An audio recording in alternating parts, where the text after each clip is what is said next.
RPN, the Roddenberry Podcast Network. This episode of Mission Log is brought to you by ExpressVPN. Protect your internet privacy by visiting expressvpn.com/missionlog, and you can get 3 extra months of ExpressVPN for free. That's expressvpn.com/missionlog to protect your data. This episode is also brought to you by Theragun. Try the Theragun Gen 4 for 30 days, starting at only $199 at theragun.com/missionlog. This episode is also brought to you by Eaglemoss Hero Collector and the brand new The Orville Official Ships Collection. The first ships in the collection, including the Orville itself, are available now at herocollector.com/Orville. Use code MISSION10 at checkout to get 10% off your purchase with free shipping. Mission Log, a Roddenberry Star Trek podcast, episode 379, Ferengi Love Songs.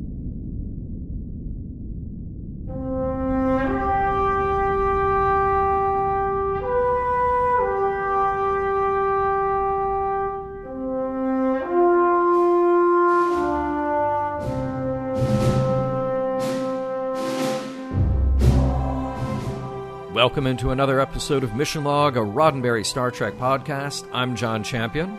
And I'm Norman Lau. Each week on Mission Log, we take an in-depth look at each and every episode of Star Trek for the morals, meanings, and Moogie contained within. Hang on. So, Norm, those aren't the 3 M's of Mission Log. I'm sorry, John, you're right. Let me redo that line 1 second. So, we take an in-depth look at the Moogie meanings and messages contained within. You just wanted to say Moogie, didn't you? Of course I do. Of course I do. How can you blame me? Anyway, we will discuss Ferengi Love Songs in a moment. But first, here's how you can stay in touch with us.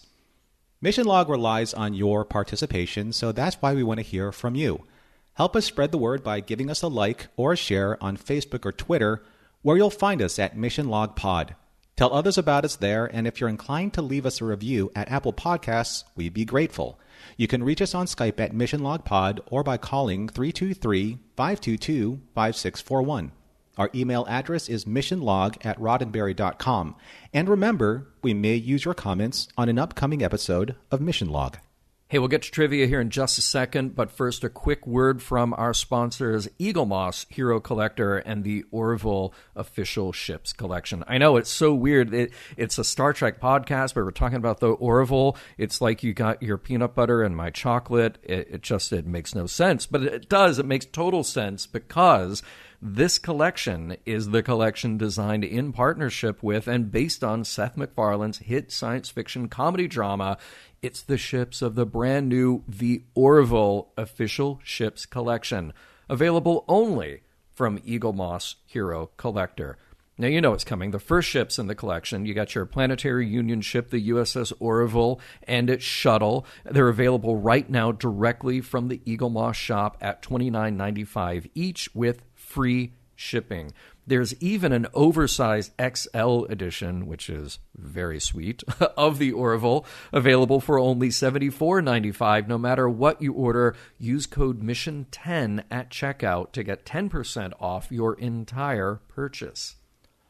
The great thing about working with, say, the resources you have today, John, when it comes to recreating these in exacting detail, is that they are high-res files for these ships so that you can get these incredibly careful studies that Eaglemoss gets on these models from the files or from studying stills from the series. And these ships, the detail on these ships are, of course, incorporated and represented in the die-cast metal and the high-quality ABS materials and then hand-painted for studying accuracy. And it's not like you're looking at the old stills from, say, like TOS to get the colors right. When the film stock changed. You're getting high-res, high-digital, I do believe 4K studies of these ships. The real deal. Each ship also comes with a display base, plus a collector's magazine filled with concept art, interviews, and behind-the-scenes details of the Orville TV series. And then additional ships are slated to join the collection soon, For my taste, hopefully we will get the Mocklin ships, that's Bortus's race, then we will get the Kalons, and obviously the Krill, the enemies of the Orville universe. Fingers crossed. So, fingers crossed. Fingers crossed, fingers crossed. Let's just see on our list who's naughty and who's nice for those. So you can stay on top of the whole thing and get all the details, including comprehensive views of each ship and ordering information, all at herocollector.com/Orville. And don't forget, use our code MISSION10. That's spelled out MISSION10, Mission10 at checkout to get 10% off your entire purchase. And now before we play the soothing songs of Ferengi love music, here's John Champion. Well, can you dig with this week's trivia? For that. All right, trivia for Ferengi Love Songs. This episode was written by Ira Bear and Hans Beimler. Ira's vision for the episode was along the lines of a screwball comedy. Think 1930s, Howard Hawks. Just keep that in mind while we go through it and see where we land.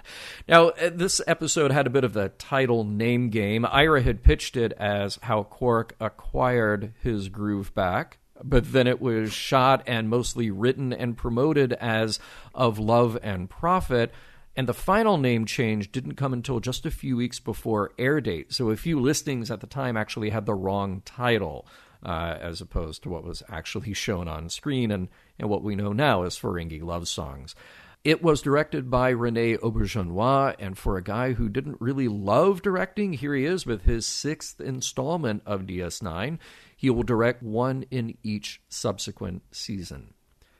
Action figures, Norm, action figures. We get the Marauder Mo action figures. They were actually, what we saw on screen, they were Spawn Super Patriot action figures that were customized by the props department. There were more than what we saw, though. So John Eves did sketch and named them. You had Slug the Loser, Brock the Big Spender, and Lorg Latinum. And John's drawings are in Terry's book, the Star Trek Deep Space Nine Companion, so do check that out. There is a fun little detail on set, and Norman, you pointed this out a few weeks ago. Ever since Body Parts, Quark has had the legal notices from the FCA on the wall next to the door at his bar. Now, of course, he's still doing business anyway, regardless of the notice, but at last, he has his license back at the end of this episode, so we will see those notices gone in the next episode. Now, let's move along to guest stars. We welcome back Tiny Ron, of course, he with the ironic name being 7 feet tall. That was a union thing, since another actor was already registered under his real name, Ronald Taylor.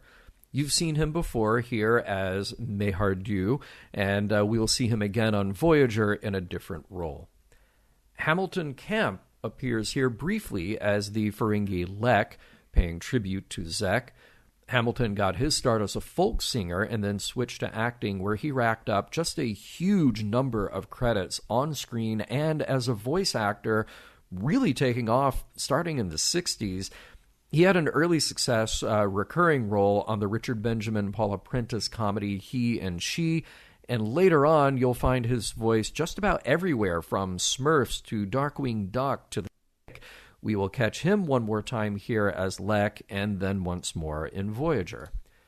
Jeffrey Combs. Look, nothing will abate my admiration for Jeffrey Combs, and this is what I really love seeing, which is when his multiple characters overlap from episode to episode. Brunt is so distinct from Weyoun that even if we just saw one, there he is completely embodying the other. Wallace Shawn is back playing Grand Nagus Zek for the 4th time. We've mentioned Wally's great body of work before and how he is probably best known for The Princess Bride, but of course his career features so much more, like My Dinner with Andre, voice work for Pixar, and just so much more. We'll have him back as Zek 3 more times. Finally, when we first met Quark and Rom's mother, Ishka, okay, all right, we will call her Moogie, Norman. Moogie. There you go. She was played by SCTV comedian Andrea Martin. And at the time, we mentioned that Andrea found it very difficult to work under the prosthetic appliances necessary to transform her into a Ferengi.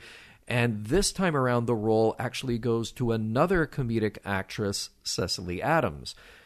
Daughter of Get Smart star Don Adams, Cecily began making a name for herself as an actor in the 80s with TV appearances, but at almost the same time, she was working as a casting director.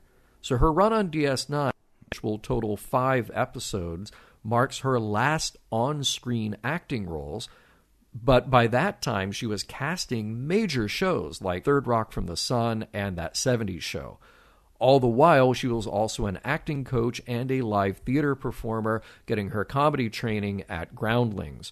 Tragically, Cecily passed away from lung cancer at the age of 46 in 2004.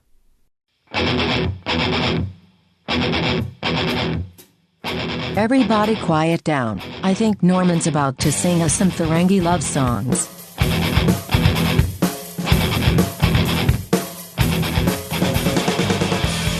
Prologue. It's been a rough few days for Quark. His bar is currently infested with voles, which has forced him to reflect on his life. And more to the point, his profit losses, ever since Brunt and the FCA revoked his business license nearly a year ago. Not to worry, though, because Rom has exciting news to cheer up his big brother Quark, who is quietly moping in his quarters. For starters, Rom tells Quark that he and Lita are to be engaged, which Quark responds, "Oh, I wish I was dead." But more importantly, both Lita and Rom encourage Quark to talk to someone who Rom says will always accept you unconditionally. And Quark does just that as he races off to Ferenginar, and surprise, he drops in on Ishka, his mother, his Moogie.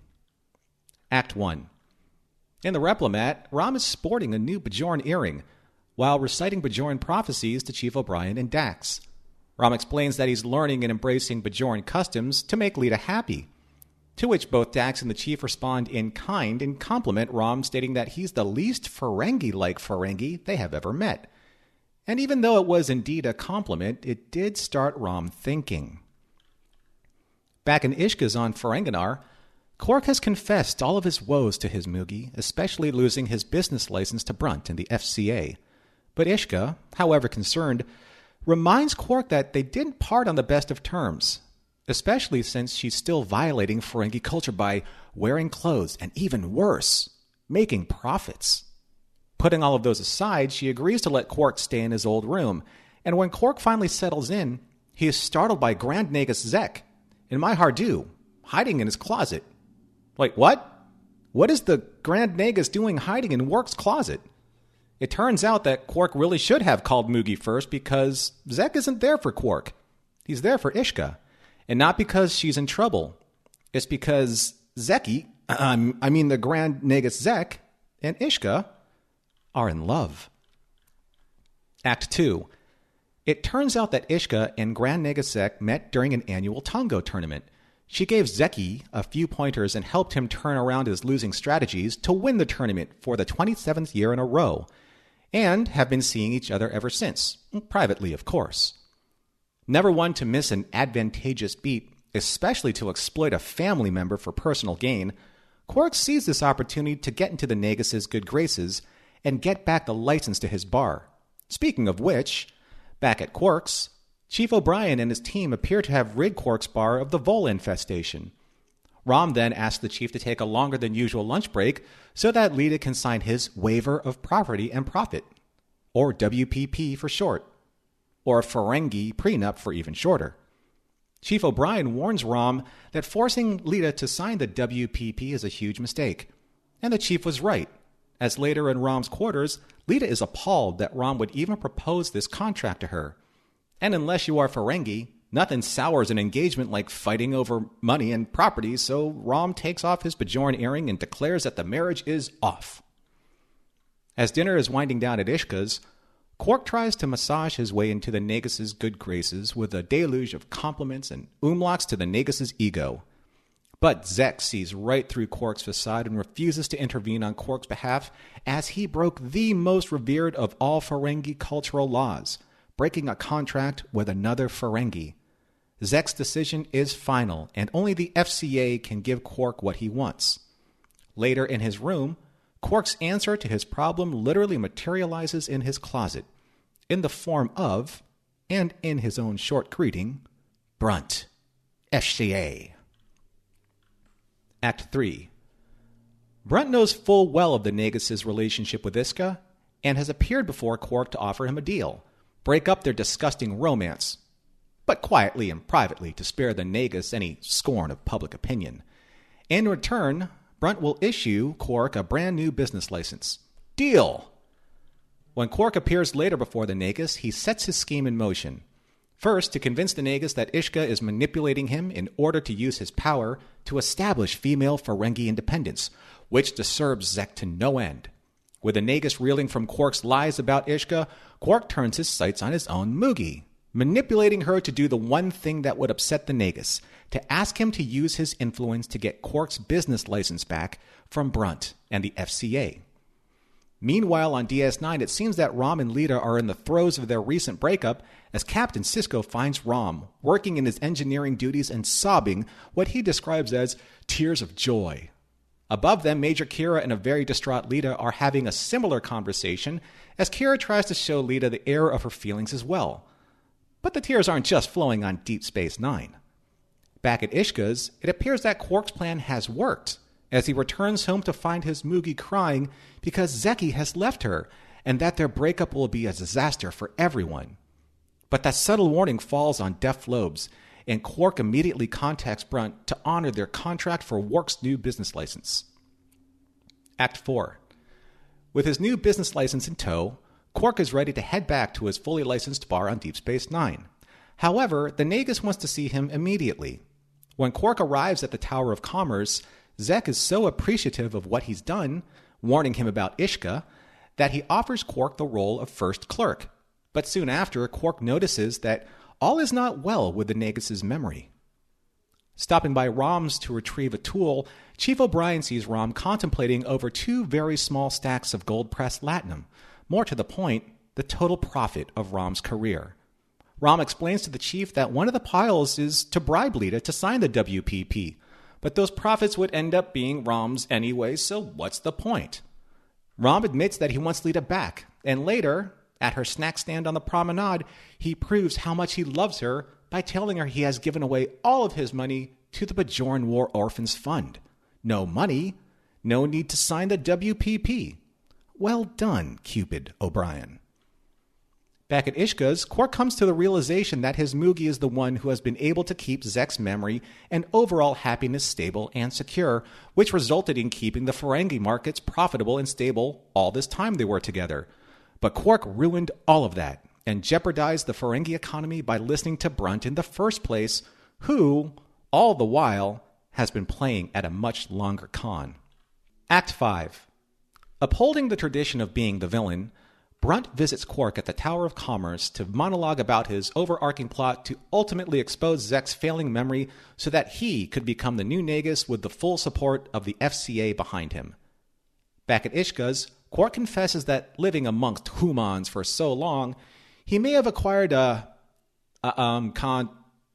conscience and had to undo the wrongs that his dealings with Brunt have caused Moogie, Zek, and most importantly, to make sure that Brunt doesn't get the chance to wield the power of the Ferengi economy.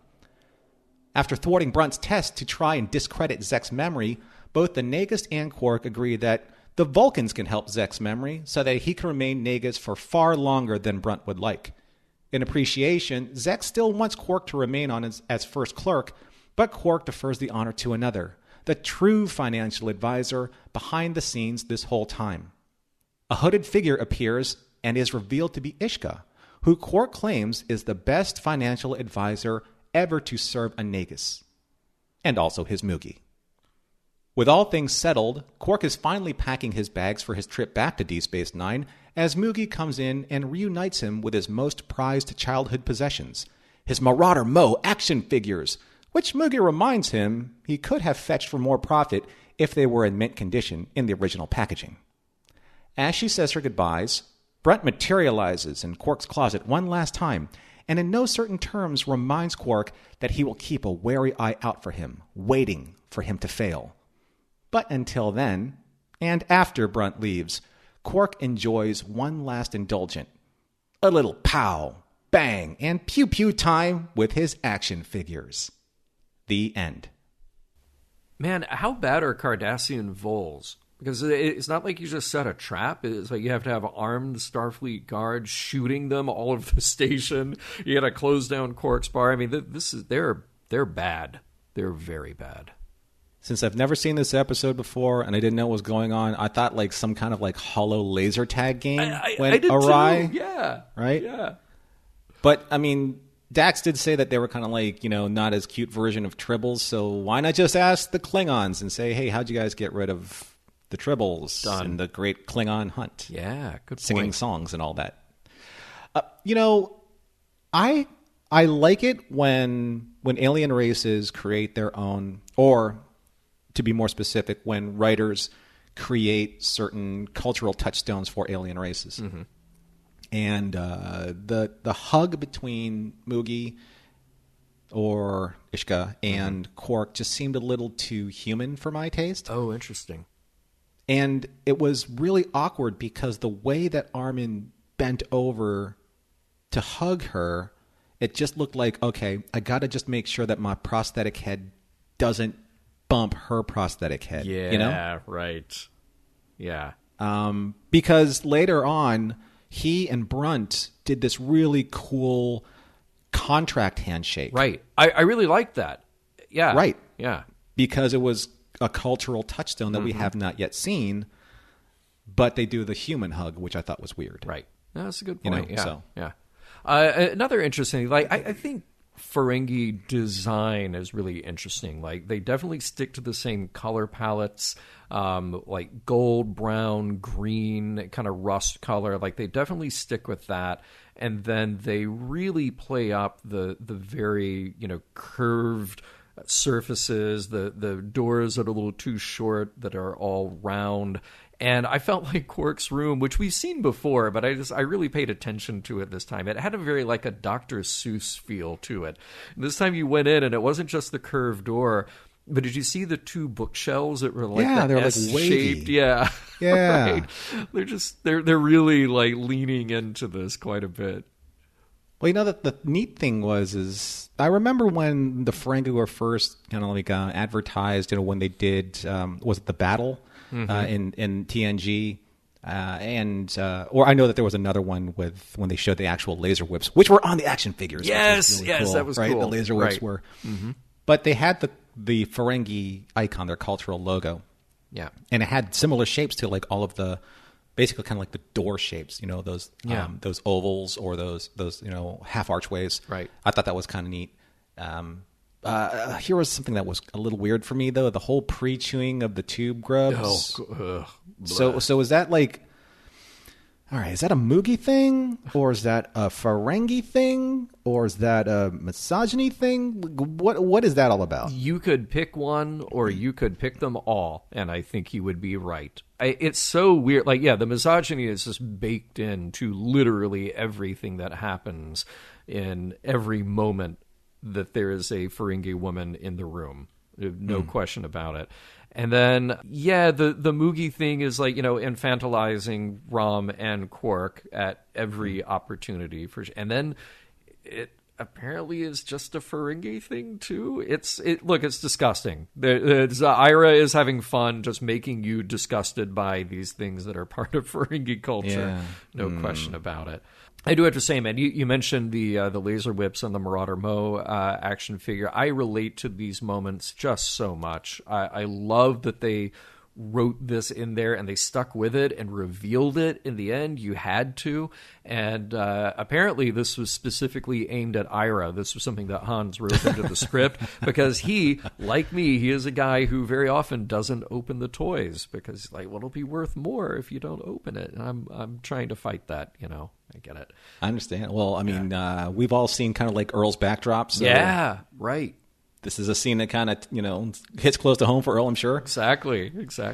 Let's see, and I do like, throwing in funny specific things for the Ferengi, like Lobekins. I have to wonder, if that was an Ira and Hans thing or was that a Cecily Adams thing? Because it just sounds like something very natural to have happened on set. Lobkins is great.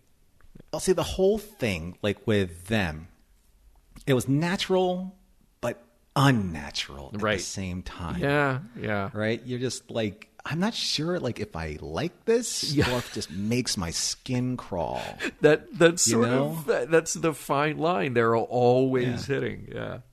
Now, if you'll indulge me, John, because I'm going to try something I've never tried before. Oh, okay. But I have to get this out of the way because I'm sure that I'm not the only one who feels this way. But every single time that I hear, obviously, the Grand Nagus talk, I have Wallace Shawn in my head now permanently fused between Vizzini from The Princess Bride and the Grand Nagus. So the opportunity for impersonation is endless. Oh. Right? So you have, you didn't profit? Inconceivable. Right? Or, never go up against the Ferengi when profit is on the line. Oh, bravo. Wow. Oh, this is 24/7 in my brain right now. Oh no! Right? Well, we're all grateful that we're not there, but that's pretty awesome. Hey, speaking of your listening out for the linguistics and the specific moments that we have here. A question for Armin, and did you notice this acumen or acumen? Because I say business acumen. I heard him, and I think he's talking about a spice in his spice cabinet. So, you know.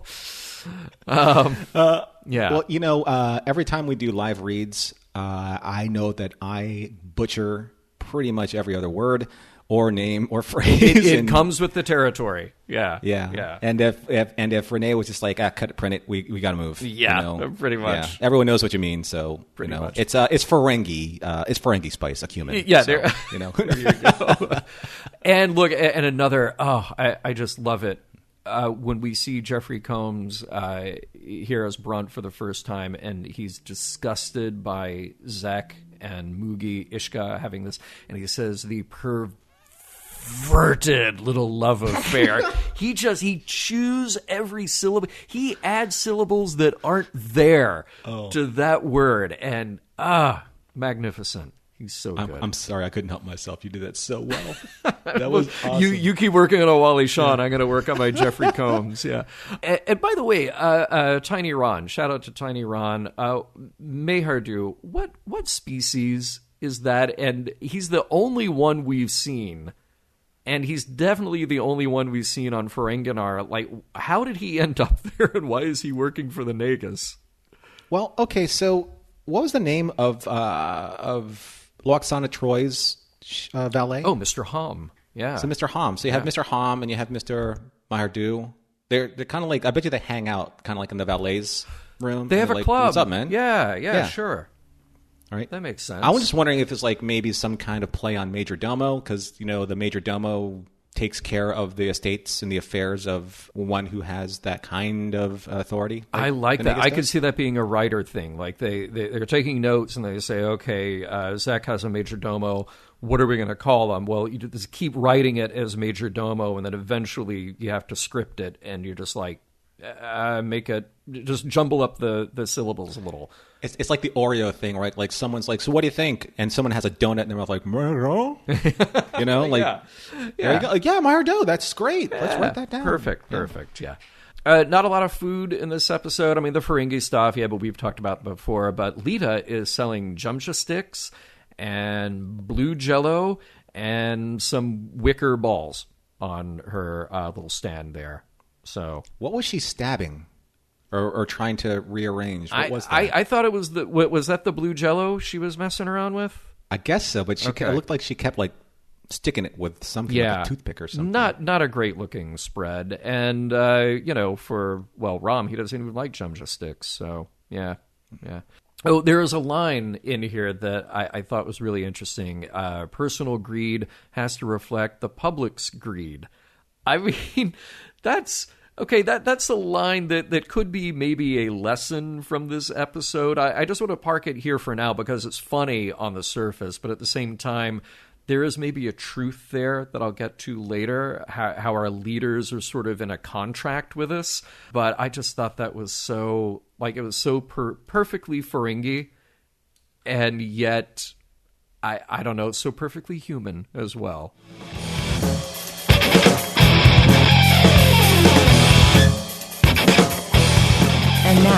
Mission Log listeners, the moment you've been waiting for.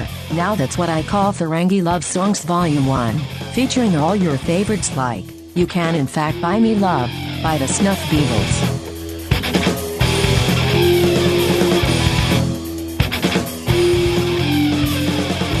We'll get back to Ferengi Love Songs in just a moment, but first, a word from a couple of our sponsors this week. Okay, so it is November, the end of November, which means we can officially start watching Christmas movies. But what if you go to Netflix and discover your favorite Christmas movie isn't available? Get ready to have your mind blown. You can use ExpressVPN to watch any Netflix library in the world. All right. I got you covered, Norman. I got you. So I've been using ExpressVPN because you can set it for whatever location you want. And I've mentioned before that I've watched BBC and I love Darren Brown, those specials that you can only really catch if you're on a British internet connection, right? So ExpressVPN lets you control where you want sites to think you're located, and you can choose from almost 100 countries. So just imagine now 100 countries multiplied by the available Netflix libraries in all of those places. There were some interesting suggestions. You might be able to guess which one I picked. Well, I went to UK Netflix to look up Doctor Who Season 5, A Christmas Carol. And it's there. It's available. Matt Smith, Karen Gillan, good combination. And you're sort of putting the Doctor in the role of all the ghosts, taking this alien character back into his own past and hey, maybe you're not such a terrible person after all, after I show you the error of your ways. So you can do that too with ExpressVPN, not just Netflix. I mean, it works with any other streaming service. There are many. So you name it, you can find it. And there are hundreds of VPNs out there. But there is a reason that we use ExpressVPN to watch movies and shows, and that is because it is ridiculously fast. There's not any long buffering, and you can always stream in HD. Works on all of your devices too, including phones, tablets, media consoles, smart TVs. So you can use it to watch whatever you want on the go or on the big screen. If you visit our special link right now, expressvpn.com/missionlog, you can get an extra 3 months of ExpressVPN for free.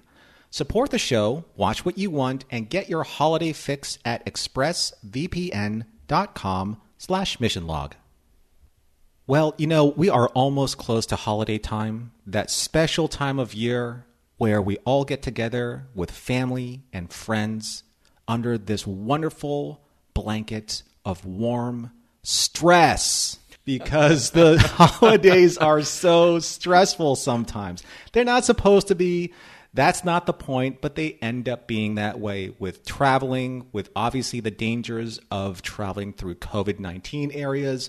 You want to make sure that you're going to be able to see your family if you can, when you can, and that all compiles under this new life of stress during the holidays. And we have a really good tool for you to use to try and alleviate that stress. Yeah, I got a plan for you because I've been using the Theragun, the handheld percussive therapy device that is designed to release that deep muscle tension using scientifically calibrated combinations of depth, speed, and power, and thankfully a quiet engine, a quiet electric, almost sounds like an electric toothbrush. All right, so stress is the key here, Norman. It's not just the holiday season, but you got to work, and then you're thinking about what you're going to be doing with and for your family during this time, and then probably, hopefully staying in shape during this, and get out and get a walk, go for a run. All those things add up to stress, the stress it puts on your body, and you just need to be able to relax at night. And that's what I've been doing with the Theragun. Just a few minutes, and I use the app to guide me to say, well, hey, look, if you've been sitting at your desk too long, you need to relax those shoulders, which is what I need, use this. Or if you've been out for a walk or you're about to go out for a run, try this to relax your feet, and your calves and your thighs, so you're ready for your workout. So the all-new Gen 4 Theragun has a proprietary brushless motor so that it's quiet while you soothe your aching muscles with Theragun's signature power, amplitude, and effectiveness. Try Theragun for 30 days. There's no substitute for the Theragun Gen 4 with an OLED screen, personalized Theragun app, and the quiet and power you need, starting at only $199. Go to Theragun.com/missionlog right now and get your Gen 4 Theragun today. That's Theragun.com/missionlog. Theragun.com/missionlog.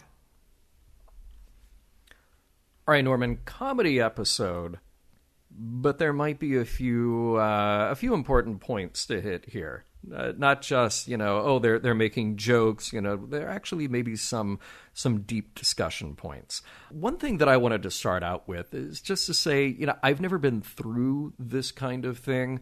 And when I say this kind of thing, I mean Quark coming home to his mother and discovering that the family dynamic now has changed because here's this new man in her life, and not only is he just any person, well, he's the Grand Nagus, and this complicates greatly his standing, his relationship not just to her, but his understanding of business and what it means to be Ferengi.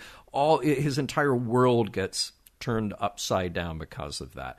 Now, I can't specifically relate to that, but I can say that it's relatable because I can imagine that someone new in the family just disrupts everything anyway. We're just layering on the complications when it comes to Quark.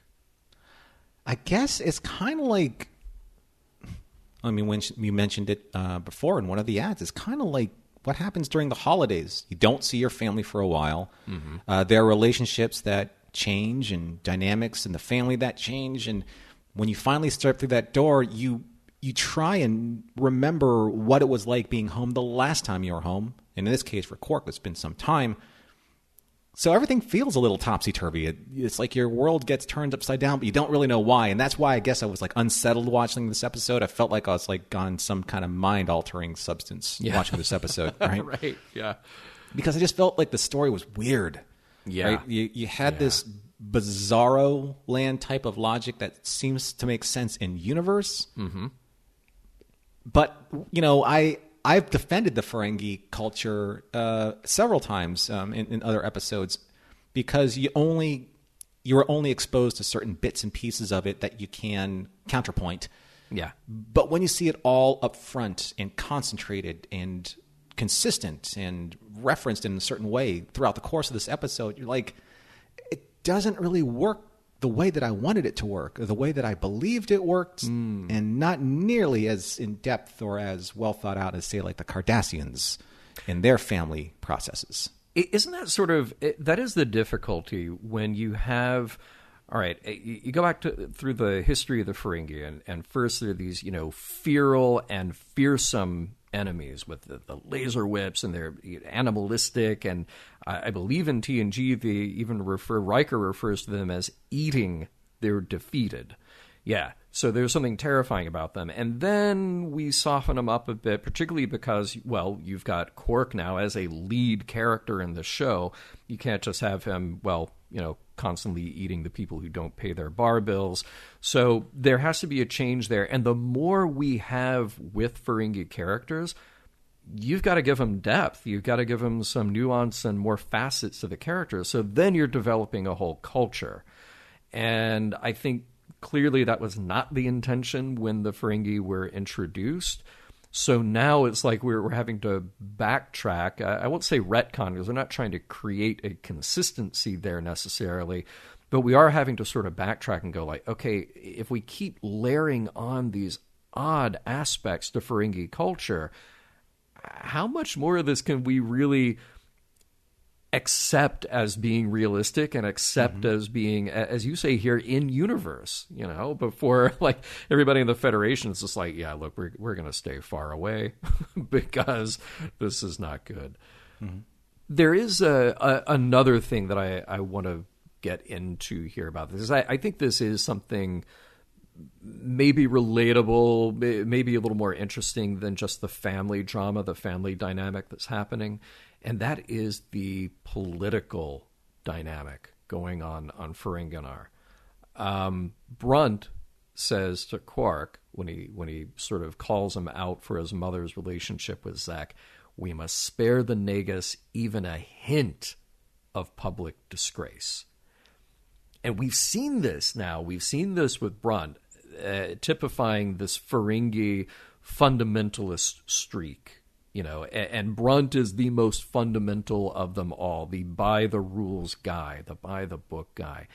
And I think what is so interesting to me about this aspect of this episode, and, for a light episode, there are interesting aspects here, is the idea of protecting the Nagus because of what it would do to Ferengi society if the truth were known. Now, of course, we know that Brunt has his own underhanded motivation, but this line of logic wouldn't work with Ferengi if he wasn't also just bought into the idea. So we know that there is an ulterior motive for Brunt, but bear with me for a moment.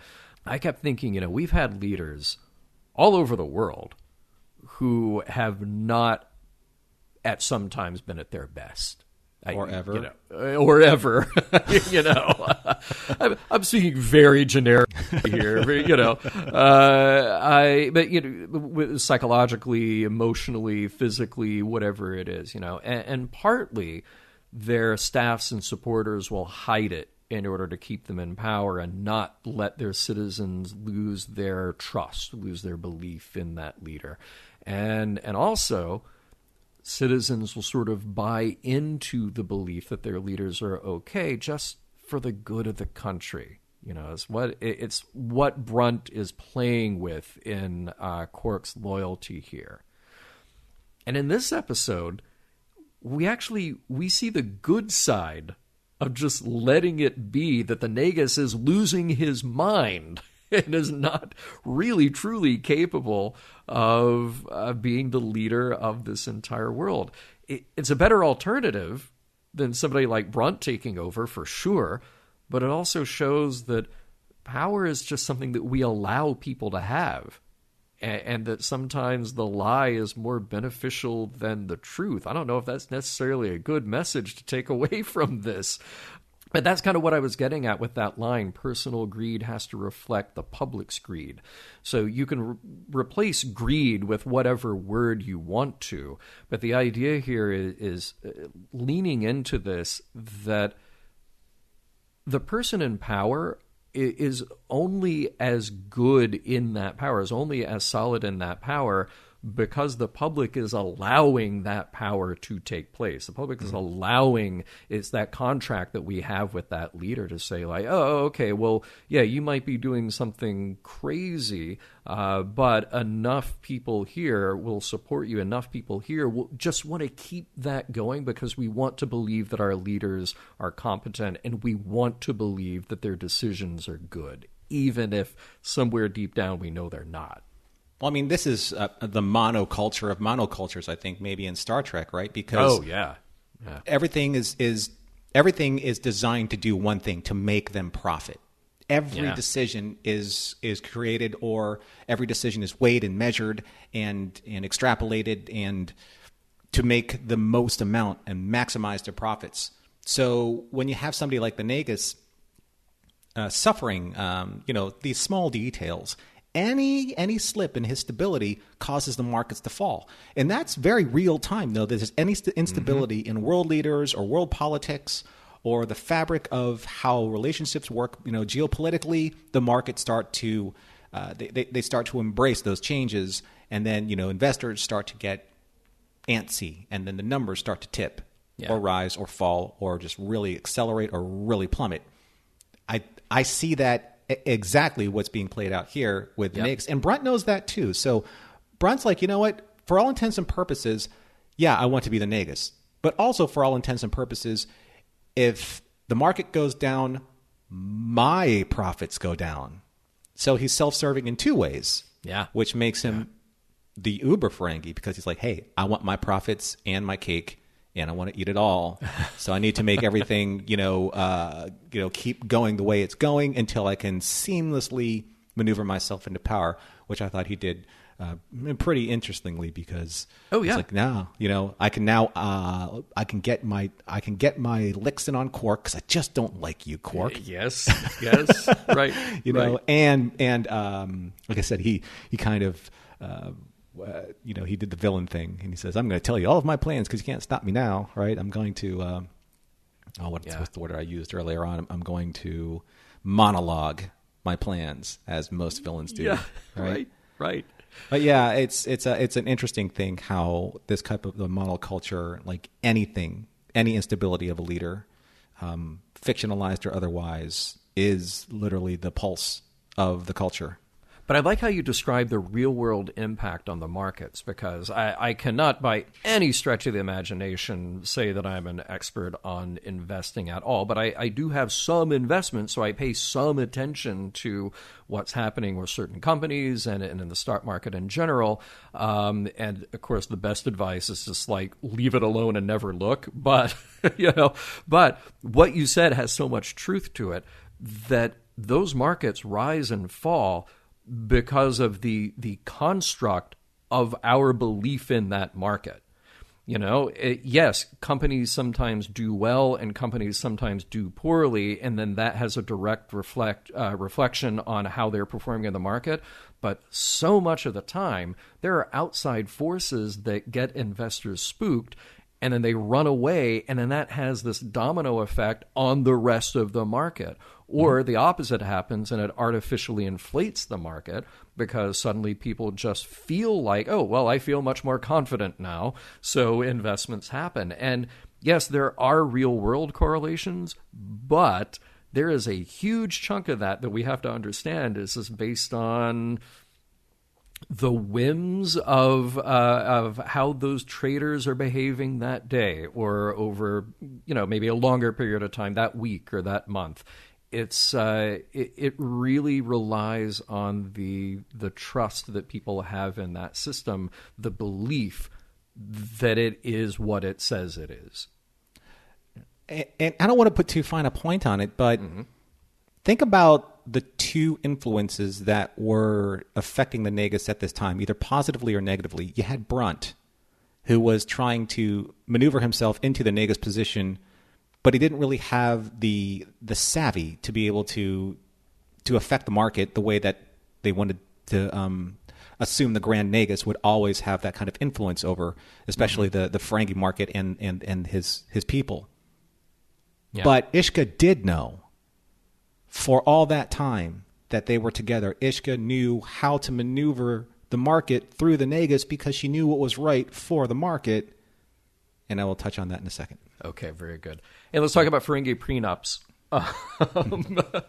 I appreciate a story that says, well, you just need love. You actually do need more than love, though.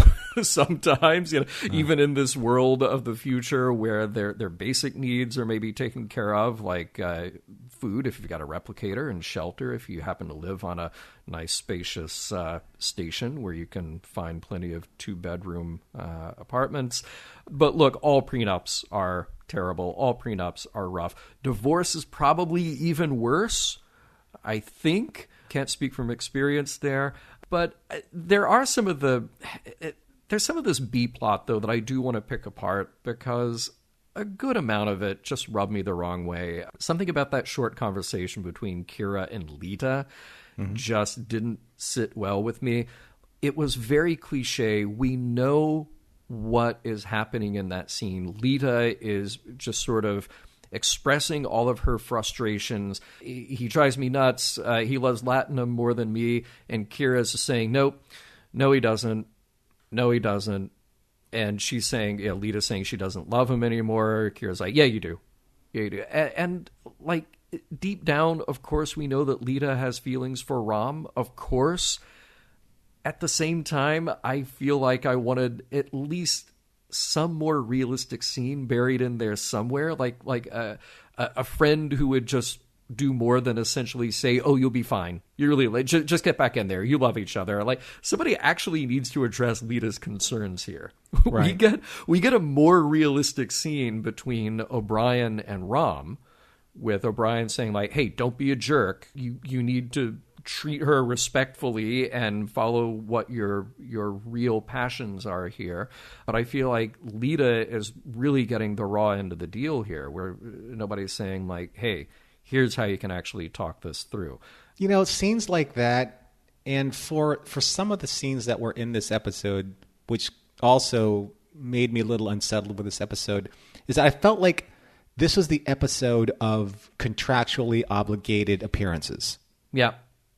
Because that scene with Kira really was, it could have been anyone who needed to fill that contract for the day. It could have been Terry. It could have been, heck, it could have been Andrew, if you needed to slip in a Garrick scene in there. Yeah. Because all you needed was somebody to say those lines. Kira had no investment in Lita in that scene.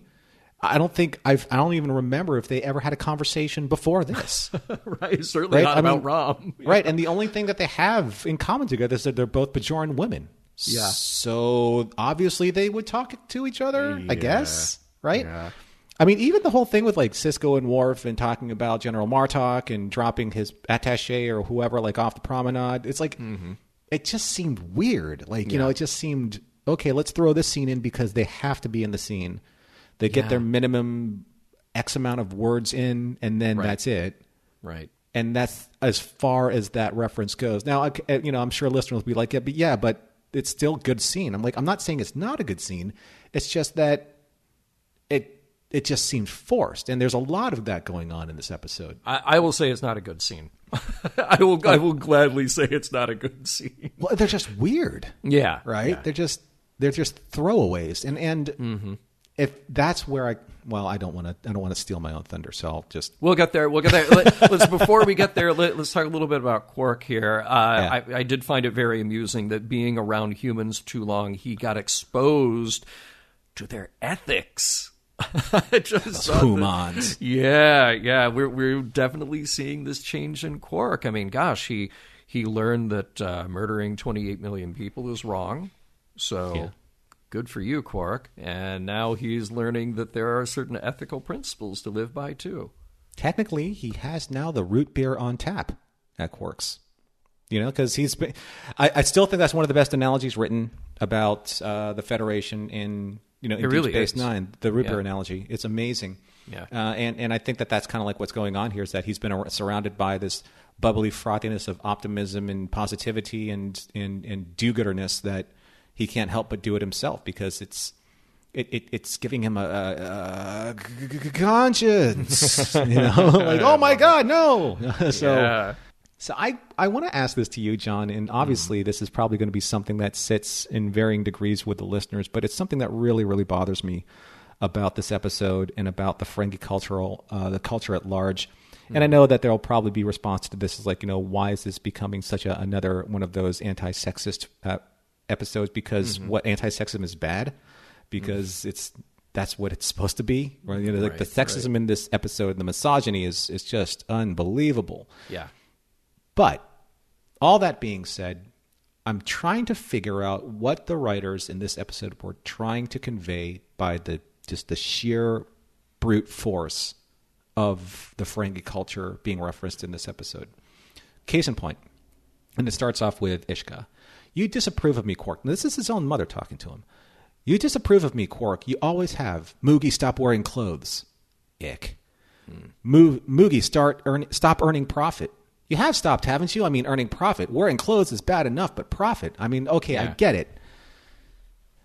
The reinforcement of those cultural touchstones, though, is, that's a very discussable point, obviously. But more so than this, and I want to go all the way back to season 2, because I did my reference on this. I'm going all the way back to season 2, rules of acquisition. Pell, the Ferengi, I guess that she was a servant in Quark's bar, and she was hiding as a male, because obviously females aren't allowed to work, they're not allowed to make profit, they're not allowed to trade, they're not allowed to do anything that men are allowed to do in the Ferengi culture. Yeah. But I felt like she was kind of like the progenitor for Ishka, because she fought for Ferengi female rights.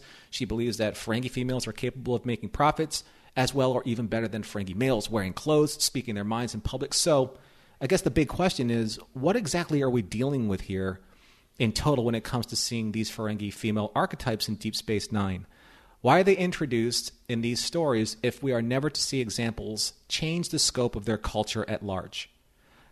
It puzzles me as to why Ferengi women are so uniquely defined by such blatant aspects of sexism, misogyny, objectification, subversion, without ever really seeing any momentum in the narrative as it applies to the overall Ferengi culture. Yes, there's Rom, but the example does not make or break the rule. And even Rom is, quote-unquote, un-Ferengi as far as many who know him are concerned, like the Chief and Dax said. So why introduce even the opportunity for Ferengi women to make change, even when they have the ear of the Nagus, when there's absolutely no change being made or even hinted to? Right.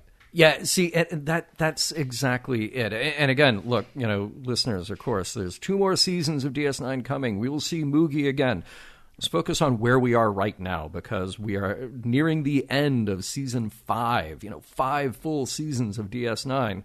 And we're always asking ourselves of each other here on Mission Log, like, why did they choose to tell this story this time? What is it they're hoping to get across with this? And the problem that I'm seeing here is the problem that you're seeing, which is, okay, we will set up this complex culture and we will give the Ferengi all these terrible attributes, that serve a stark contrast from what we hope are the better ideals of Starfleet / the Federation. But the problem is, all we're doing is just saying, like, wow, look at that. That's terrible. Look how terrible it is. They continue to be terrible to each other. As opposed to, and I'll make this very unfair comparison here because that's not what our show is about, but as opposed to something like, pick any episode of Next Gen, where then you sort of then turn the camera back around on our idealized Starfleet / Federation representatives who either able to make a positive influence on this culture that we can say, wow, they've really gotten it wrong here. They're really not treating each other with the respect that we would hope that they would, or at least are presenting a better example to each other that we can hold up as a comparison to this. But instead, now we're just sort of invested in the idea of like, oh, the Ferengi do all these terrible things. Let's go spend an hour with them being terrible. And is that a good use of our time on DS9 or in Star Trek in general? And to your point, and I'm sure to many of our listeners' points, yes, we've seen growth in Quark. We've seen growth in Rom. But then you take Quark and you throw him into an episode like this, and yeah, he might say that he's developed a conscience about things, but where's the actual growth where he can see the injustices around him? When will he have had enough of that root beer to realize, like, oh, there is actually something systemic here that isn't right, that maybe could change? Much like Rom. Rom gave up everything. He gave up everything that a Ferengi holds dearest, profit, right? Because he wanted something better for himself. So in many ways, he drank the root beer. He drank all of it, right down to the dregs. And he became something that that's why I love Rom. Rom always chooses what's best for him as not just Rom, but as just a person who wants to live a good life. And I like the dichotomy between those two characters. I love Rom. If you call today, you also get Now That's What I Call Ferengi Power Ballads, including Air Supply's I'm All Out of Funds, and many more.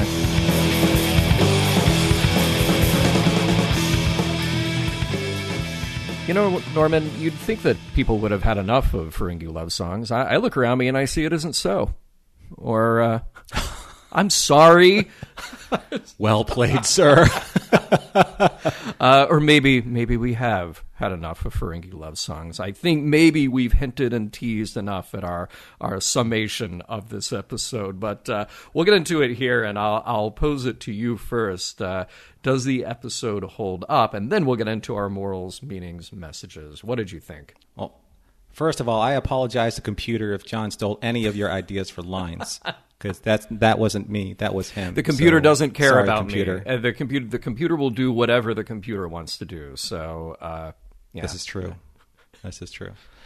You know, I'm trying to phrase this, and I after watching this episode, I'll be honest. I texted John and I said, I don't know, man. You know, I don't know where this is going. I don't know where I'm going to land at the end of this episode. So, in full transparency and honesty to the listeners, this is how I landed. And rarely, and I mean rarely, does an episode of Star Trek or even TV in general just fail to hit the mark for me. This episode is one of those rare occasions. And I know that a lot of listeners are probably going to reel back on their heels, but I'm going to say that probably even more than Let He Is Without Sin. Wow. And here's why. Here's why. Over the last 5 years, I've really come to enjoy Quark and Rom a lot, and I've mentioned that many times. I just mentioned that in the earlier segment. As they have evolved as characters, and especially Quark, because he was so brilliant, Armin and Quark, they're so brilliant in Business as Usual. At the end of that, the statement or the moral quandary that he was able to get through between the 28 million people or sacrificing himself was fantastic to watch. But then I'd look at this episode, and the reason why I have a problem with this episode, it's not about the acting necessarily, and it's not even necessarily about kind of like the choppy plot. What it is that what is the narrative journey of these characters after an episode like this, especially Quark? Mm-hmm. Rom's journey was different, but especially Quark, because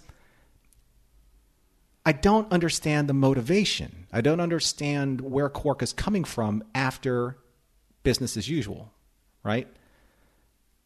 I don't understand why a character that I want to embrace, who embodies a culture that is so blatantly designed to elicit the kind of response you would want to get by being morally and intellectually insulting through the use of rampant sexism and capitalism. Mm-hmm.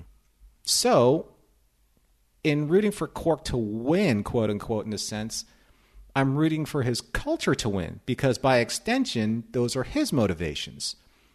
But conversely, in the same way, I'm rooting for Rom to win because Rom is doing the exact opposite of what Quark is doing. Rom is growing through sacrifice.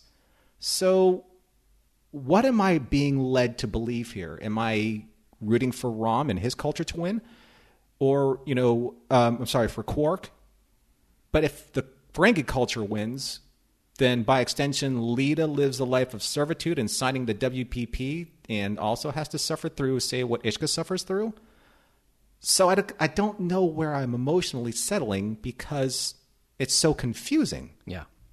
Also, what's more confusing is that the timing of the episode feels off to me. So why this kind of story? Why now? Right? So what does this story do to Quark's character development that Business as Usual didn't address? I just didn't get the reason for this episode aside from being padding to fill out a 26-episode long season. Yeah. I'm mostly right there with you. I would say that the only difference for me is that Let He Who Is Without Sin is an episode that I was angry I disliked it so much. Like my dislike just bubbled over into no, not just this is not enjoyable, but I want to throttle the people who are on screen here. This one, I just felt like, okay, it had some funny moments, but it's more a Star Trek doing this kind of romantic farce, which it has done better in the past. It relies solely on the strengths of Armin as Quark, and I can't really say that I've developed more of a love for Zek over the years, but I love Wally Shawn, but I feel like they just sort of made him even more cartoonish here.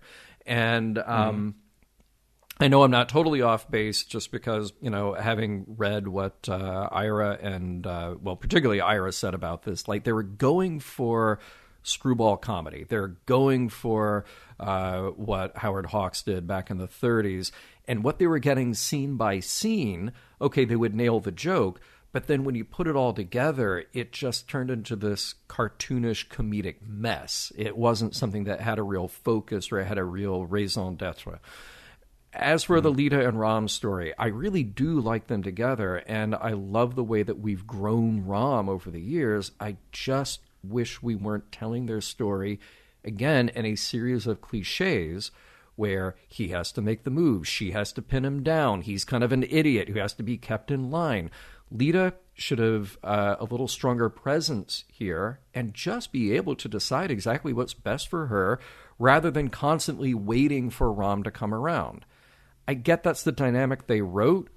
I wanted to see something a bit more progressive out of this. It's the 24th century. It's Deep Space Nine.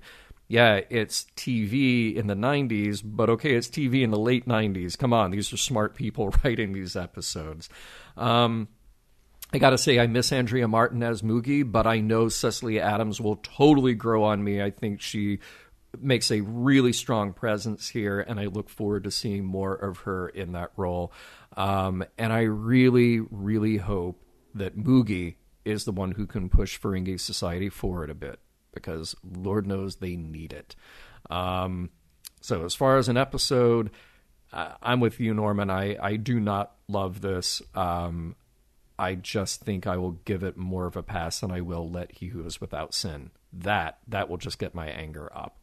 So let's talk about morals, meanings, messages. I mean, I think we found interesting discussion topics, but clearly this is not an episode that is really trying to hammer you with morals, meanings, messages. I'll say right off the bat, something that we can all learn from Zach.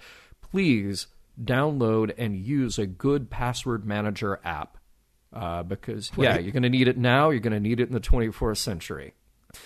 I think the other thing that we're exploring here is this idea that I talked about in the last segment, that the Emperor really has no clothes. And no, I'm not talking about the Ferengi women and the woman who is pulling the strings behind the scenes, but the Emperor, Zek, has no clothes. Zek is someone who is in power because he has a reputation and because he has been protected, and everyone is in on it. I think transparency is a much more valuable trait to have, and I don't mean the transparency of not having any clothes.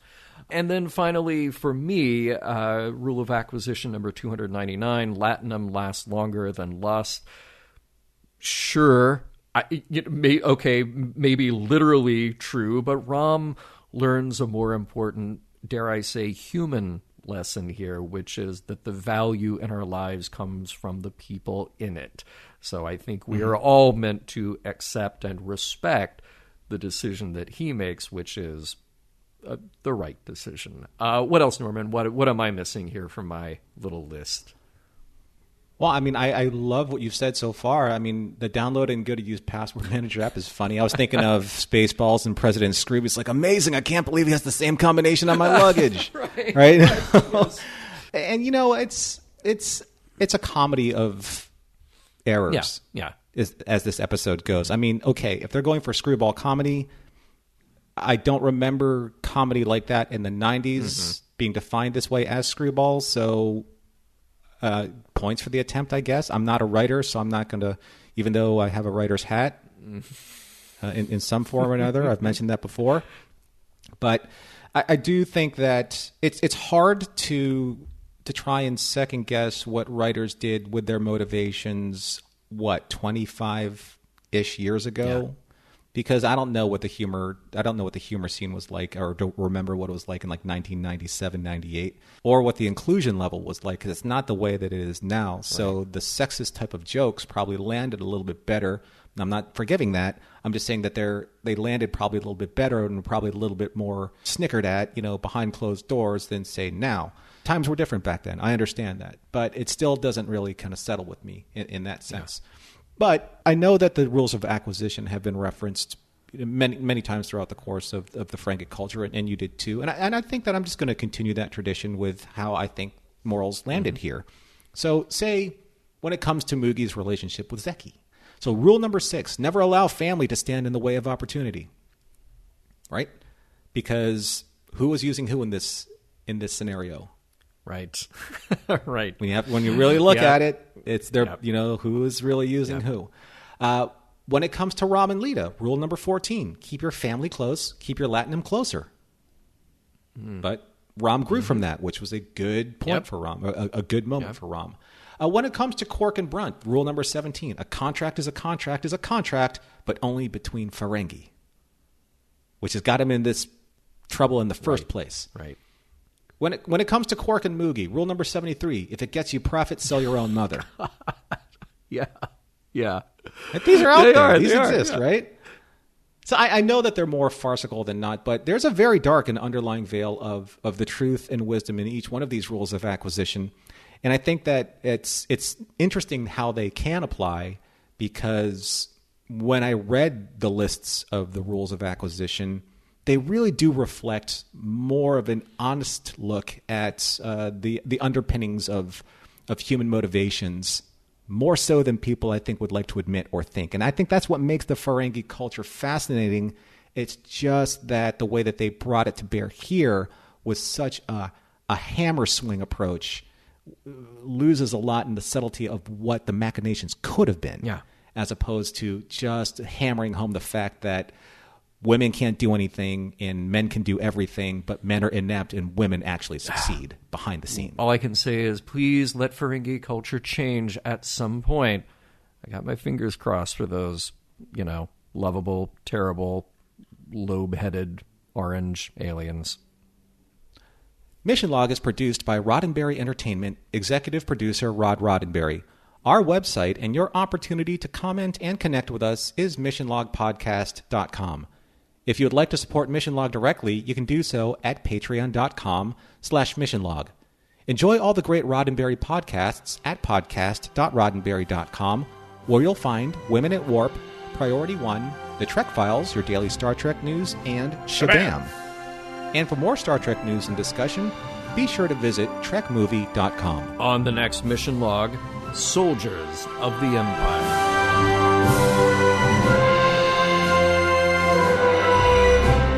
Some of the music for Mission Log provided by Warp 11, online at warp11.com.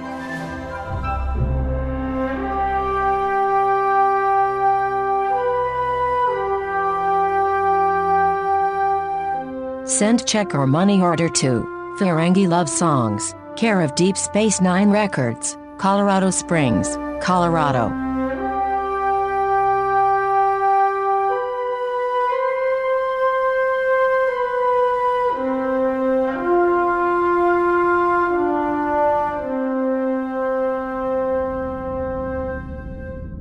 End transmission. Do you want me to leave you where I found you? Unemployed at Quark's Bar? Podcast.roddenberry.com, the Roddenberry Podcast Network.